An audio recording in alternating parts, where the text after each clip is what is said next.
directeur de Dakar Dem Dikk. Maître Moussa Diop Maître Moussa Diop. ba mu porter la plainte. Dans sa dernière sortie il y a 2 jours ou 3 jours def na interview mu ne que avant ça ñëw na fii Soir d'Info pour tontu la ci kàddu yi nga fi yëkkati woon mu ne du bokk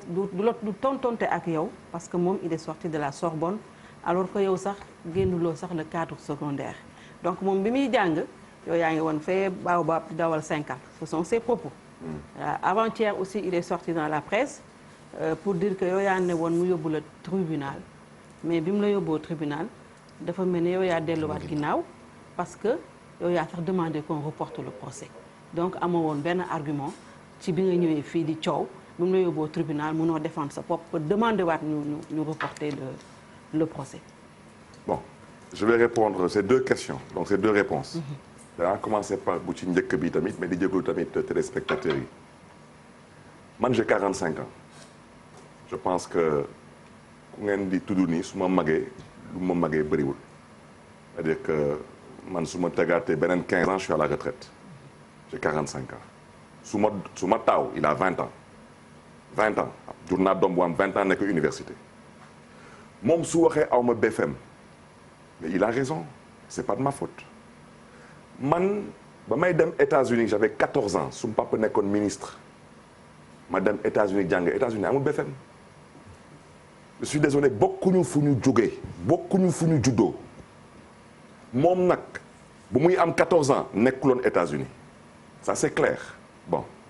donc je vais pas lui répondre maintenant si lui il croit que Jean-Paul Diaz a mis au monde un fils qui n'a pas fait l'école je lui laisse le soin lui de réfléchir. Mais une chose est claire, le fils de Jean-Paul Diaz n'a pas dit qu'il est inscrit au barreau de Paris.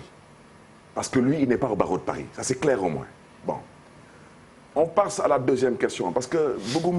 su ma soree ci wax bi dañu ne Barth dafa xamadi te xamadiwul. C'est pas de ma faute. Man dama juddu suma papa nekkoon conseiller président Senghor. Ma màgg gis suma papa nekk ministre député et cetera. Man suma papa daf ma sandi ci avion ne ma demal Amérique. Ba may wàcce États-Unis, j'avais même pas 15 ans. donc mooy ay waxu BFM man BFM ma bakkuma amul loolu États-Unis suma doom yi amul kenn ku nga xam ne def nga BFM parce que ils vont aux États-Unis dès qu'ils ont le niveau de la 4e. Maintenant man dinaa mere suma bopp wala mere suma ay waajur parce que suma papa daf ma yóbbu États-Unis à l'âge de 14 ans mais je suis désolé donc ensuite yéen su ngeen di wut liggéey fan lañ leen di laaj yéen BFM yéen BFM ban xeetu diplôme la fan lañ leen di laaj. gis nga coronavirus bu muy am mu ngi may fekk Toronto maa ngi doon def benn master à la York University j'ai décidé de m'inscrire encore à IAM pour aller faire un autre master jàng je suis désolé c'est pour les complexés mon père est énarque sorti major de sa promotion ma mère est professeure et a été à la tête d'un lycée en l'occurrence lycée des jeunes filles je viens d'une famille de diplômés dans laquelle je suis le moins diplômé. J'ai pas de complexe de diplôme parce que excusez-moi l'expression on est sur un plateau de télé je suis pas un idiot heureux maa ngi jógalu nag parce que wax ji xam nga des fois il faut que tamit nit ñi xam seen bopp. beneen question bi mooy yaa ngi wax waa ji nee na parce que man waa ji dama ne du waxkatu dëgg mooy lu wolof njaay di ne fenkat mooy ku dul wax dëgg ma ne sàcc mooy kuy jël lu mu moomul. ma ne escroc mooy kuy luubal wala kuy jaay lu mu moomul dafa dem tribunal juge bi bu muy reporter procès bi man nekk moon tribunal aw moon benn avocat tribunal juge bi dafa reporter procès bi pour qu'il puisse constituer sa caution parce que dafa naroon fay xaw ma 25 000 xaw ma 50 000 pour procès mën a am mu pour wan leen ni que kooku du waxkatu dëgg juge bi nekkoo dañuy reporter pour constituer la caution il dit que man maa laajte report du procès pour dama ko porter plainte moom ci doyen des juges parce que suma avocat dafa plainte d'abord ci procureur de la République moom balaa muy plainte damaa ko plainte ci procureur de la République mais comme procureur de la République day jaawale République ak APR donc avocat bi ne maintenant ñun dañuy dem ci doyen des juges mais man lu ma namm ci waxtaan bi du waa ji man waa ji taxuma jóg parce que waa ji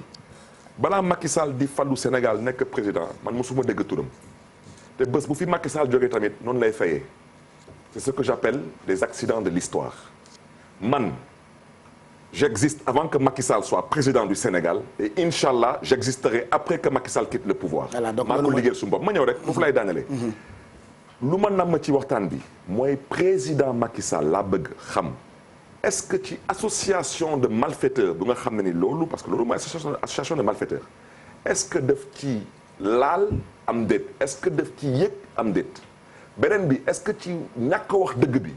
est-ce que daf ci laal wala est-ce que yëg na ko am déet ci mbiru lu may wooye escroquerie en bande organisée est-ce que président Macky Sall yëg na ko wala est-ce que lan na ci parce que Dakar Dem Dikk suuf jooju fu mu nekk lu ñuy wooye état des droits réels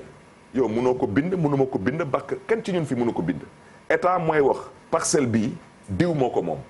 dañu ne foofu fu Dakar Dem Dikk nekk dañu ne diw mooy état du Sénégal droit réel état du Sénégal la ko moom état du Sénégal du Dakar Dem Dikk donc état du Sénégal yoon mayu ko mu am sañ-sañ di jaay suufam da koy mettre à disposition à travers des permis d'occuper ou à travers des baux ensuite qu'on transforme en titre foncier après mise en valeur yow naka nga mënee jël suuf bu nga xam ne dañu bind état du Sénégal la ko moom yow nga ñeneen da nga koy jaay mais waajooju moom Sénégal mi ngi indépendant depuis 1960 balaa Dakar Dem Dikk di amoon na Sotrac ñaata directeurs généraux ñoo fi jaar kenn mosu fi jaay 1 mètre carré moom mu bëgg a jaay tout le dépôt de Mermoz xam ngeen fan la bëgg a jëm ak ñun dafa bëgg a jaay dépôt bi yëpp pour yóbbu ko maintenant Diamniadio y a eu combien de directeurs généraux ci dëkk bi bu diriger Sotrac ba tey Dakar Dem Dikk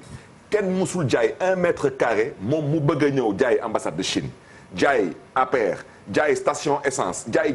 mais yaay kan ba di jaay